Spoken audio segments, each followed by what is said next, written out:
नवरात्र उत्सवाचा 6वा दिवस दुर्गा मातेचे 6वे रूप कात्यायनीचा.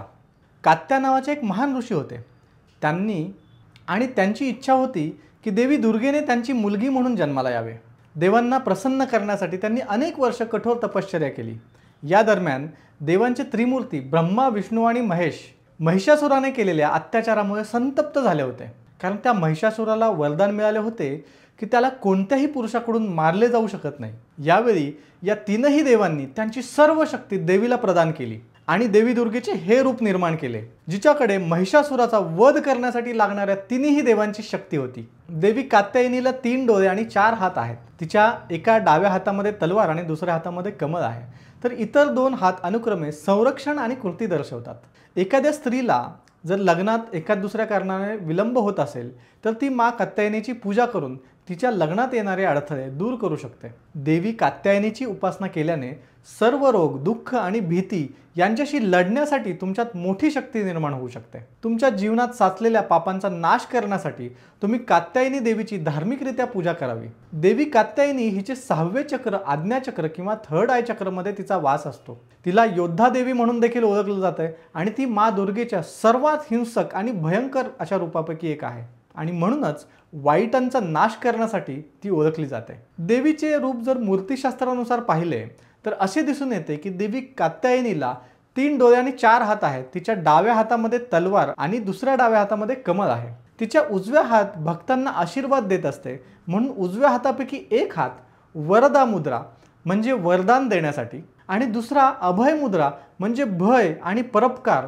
यांचे संरक्षणाचे प्रतिनिधित्व करताना दिसतं. तिच्या कपाळावर अर्धचंद्र सुशोभित करून देवी कात्यायनी सिंहावरती स्वार होते. देवी कात्यायनी कशाचे बरे प्रतिनिधित्व करत असेल? अदृश्य आणि अव्यक्त असलेला सूक्ष्म जगावर देवी कात्यायनी मातेच्या या रूपाने राज्य केले आहे. या फॉर्ममध्ये ती प्रत्येक गोष्टीचं प्रतिनिधित्व करते जे पाहिले जाऊ शकत नाही किंवा समजले जाऊ शकत नाही. देवी कात्यायनीच्या देवत्वाच्या या खोल आणि सर्वात गुंतागुंतीच्या रहस्याचे ती प्रतिनिधित्व करते. आता याबद्दलची थोडक्यात कथा आपण पाहूयात. प्राचीन ग्रंथानुसार अनेक वर्षापूर्वी काट नावाचे एक ऋषी राहत होते, ज्यांनी आपल्या संततीचे नाव कात्या ठेवले होते. काही काळानंतर कात्याच्या वंशजाचा जन्म झाला, जो कात्यायन ऋषी म्हणून ओळखला जाऊ लागला. कात्यायन ऋषींना मूलबाळ नव्हते. त्यांनी पुष्कळ तपश्चर्या केली आणि पूजन केले आणि देवांना मूल मिळावे म्हणून प्रार्थना केली. त्या काळामध्ये महिषासुर हा दुष्ट आत्मा किंवा राक्षस खूप जास्त त्रास देत होता आणि देवांसाठी अनेक समस्या निर्माण करत होता आणि तो त्याचा छळ टप्प्याटप्प्याने विस्तारत होता.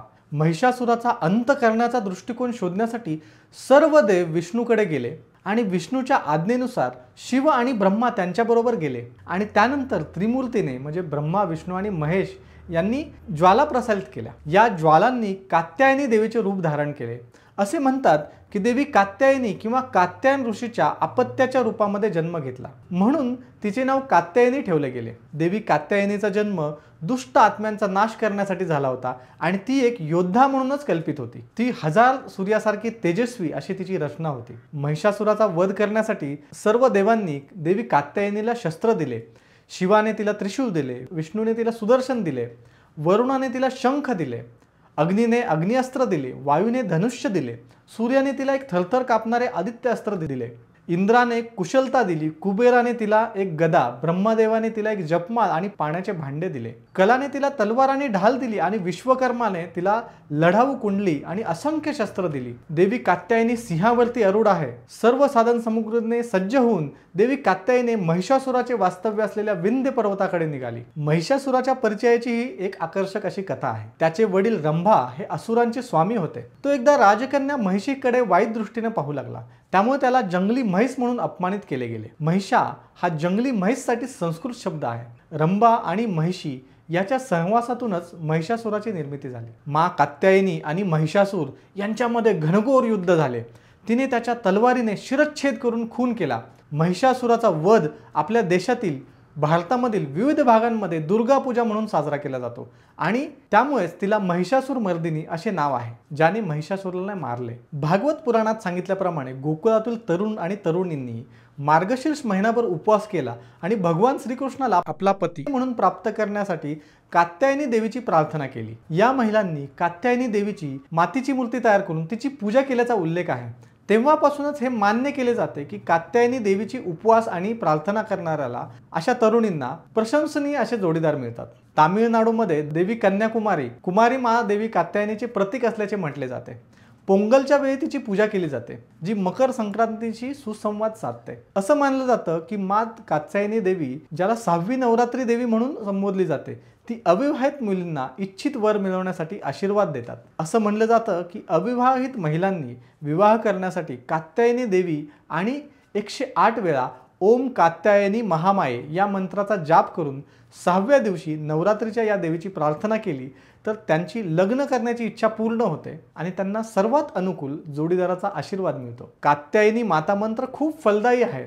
ज्या विवाहित जोडप्यांना त्यांच्या वैवाहिक जीवनामध्ये अडचणी येतात ते देखील वैवाहिक जीवनामध्ये शांती आणि प्रेम पुनर्संचयित करण्यासाठी कात्यायनी माता मंत्राचा जप करू शकतात। आता देवी कात्यायनीचे मानवी जीवनातील महत्त्व समजून घेऊया। कात्यायनी म्हणजे चेतनेच्या दृष्टे पैलूमधून जन्मास आलेली। कात्यान दृष्टा आहे, तू साक्षी हो। तुम्ही म्हणता मी शरीर नाही, मी मन नाही आणि तुम्ही आत खोलवर जा। तुम्ही सर्व गोष्टींचा दृष्टा झालात। चेतनेच्या दृष्टा पैलूतून ऊर्जा येते आणि त्या चेतनेमध्ये अंतर्ज्ञानाची क्षमता असते। या पैलूला कात्यायनी म्हणतात। जे काही घडते आणि आपल्या समोर उलगडते त्याला प्रपंच म्हणतात। ते केवळ दृश्यापुरतेच मर्यादित नसते, जे अदृश्य आहे आणि इंद्रियाद्वारेही जाणू शकत नाही, ते आपल्या कल्पनापेक्षा आणि समजण्यापेक्षा खूप मोठे आहे। आणि तीच ऊर्जा जी या इंद्रियाच्या पलीकडे पाहते आणि आपल्या तर्काच्याही पलीकडे जाणते, ती म्हणजे कात्यायनी। या सृष्टीमध्ये दैवी आणि असुरी शक्ती दोन्ही आहेत। तसेच राग ही सकारात्मक आणि नकारात्मक ही शक्ती असू शकते।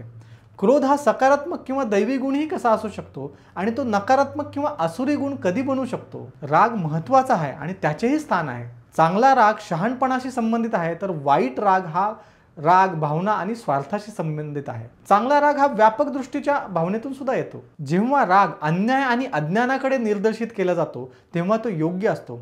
सहसा आपल्याला वाटते की राग हा न्याय्य आहे, केवळ काही अन्यायाकडे निर्देशित केला जातो। परंतु जर तुम्ही अस्तित्वाच्या अगदी सूक्ष्म स्तरामध्ये खोलवर जर गेलात तर तुम्हाला असे दिसून येईल की ते असे नाही। अशा वेळी राग माणसासाठी बंधने निर्माण करतो। धार्मिक कारणामुळे उद्भवणारा आणि नकारात्मकता आणि अन्यायाकडे निर्देशित केलेला राग देवी कात्यायनी दर्शवते। देवी कात्यायनी ही धर्म आणि सत्याची तत्वे पुनर्संचयित करण्यासाठी आणि पुनरुज्जीवित करण्यासाठी सृष्टीमध्ये उद्भवलेल्या या रागाचे देखील प्रतिनिधित्व करते। देवी कात्यायनी त्या दैवी तत्वाचे आणि मातेचे स्वरूप दर्शवते की जी अशा भयानक आपत्तीत सुद्धा, अशा भयानक परिस्थितीत सुद्धा या आपत्तींच्या आणि परिस्थितींच्या मागे असते। कात्यायनी देवी ही शक्ती किंवा अव्यक्त देवत्वाचे तत्व आहे, जी नकारात्मकतेच्या विरोधात आणि धर्माच्या पुनर्संचयित करण्याच्या हेतूने सूक्ष्म अशा सृष्टीच्या सूक्ष्म स्तरामध्ये ती उद्भवते। असे म्हणतात की ज्ञानी व्यक्तींच्या रागानेच अधिक चांगले घडते, तर अज्ञानी व्यक्ती किंवा मूर्ख व्यक्तीचे प्रेम देखील त्रास देऊ शकते। म्हणूनच देवी कात्यायनी एक हितकारक आणि उत्थान करणाऱ्याची शक्ती दर्शवते। आता आपण आपल्या आज्ञाचक्राबद्दल बघूया, जे या देवीशी निगडित आहे। आज्ञाचक्र हे मेरुदंडावर भूमध्यावर असून मागे व पुढे असे या चक्राचे मुख असते। हे चक्र आभामंडलातील ऊर्जेवरती प्रक्रिया करून महत्त्व शरीरास पुरवते। महत्त्व म्हणजे पुरुष आणि प्रकृती, शिव आणि पार्वती, शरीर आणि मन, धन आणि ऋण प्रभार। उजवीकडून धन तर डावीकडून ऋण ऊर्जा प्रवाहित होते। या प्रवाहामुळे प्रत्येक तत्वामध्ये महत्ता प्राप्त होते।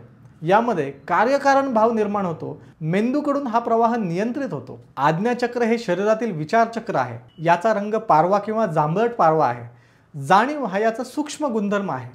आज्ञाचक्रामुळे ज्ञानेंद्रियाकडून आलेल्या संदेशाचे स्पर्श, शब्द, रूप, रस, गंध याचे मेंदूला आकलन होते व शरीरातील वेगवेगळ्या कार्यप्रणालीमध्ये व हार्मोन्सला उत्तेजना मिळते। ज्यांचे आज्ञाचक्र सक्षम असते ती व्यक्ती दृढनिश्चयी आणि कणखर ठरवलेल्या गोष्टी तडीस नेणारी असते। आज्ञाचक्र जर कमकुवत झाले तर शरीराला महत्त्व कमी पडू लागते, ज्यामुळे मेंदू आणि ज्ञानेंद्रियाची अकार्यक्षमता, जाणीव कमी होणे, गतिमंदत्व, निरीच्छ होणे इत्यादी समस्या उद्भवू शकतात। तर आज्ञाचक्र जर अतिसक्रिय झाले तर मेंदू व ज्ञानेंद्रिय अतिशय सक्रिय होतात। त्यामुळे तीव्र जाणीवा आणि हायपर ॲक्टिव्हनेस अशा व्याधीही उद्भवू शकतात। आज्ञाचक्राच्या असंतुलनामुळे शरीरामध्ये अनैसर्गिक बदल घडतात। शरीरात अनावश्यक वाढ, हालचाली दिसून येतात। ऑटोइम्यून डिसीजमध्ये मुख्यत्वे आज्ञाचक्र असंतुलित झालेले असते, तर मन आणि बुद्धीच्या विसंगतीचा परिणाम आज्ञाचक्र आणि अनाहत चक्राच्या कार्यकारिणीवरती होतो।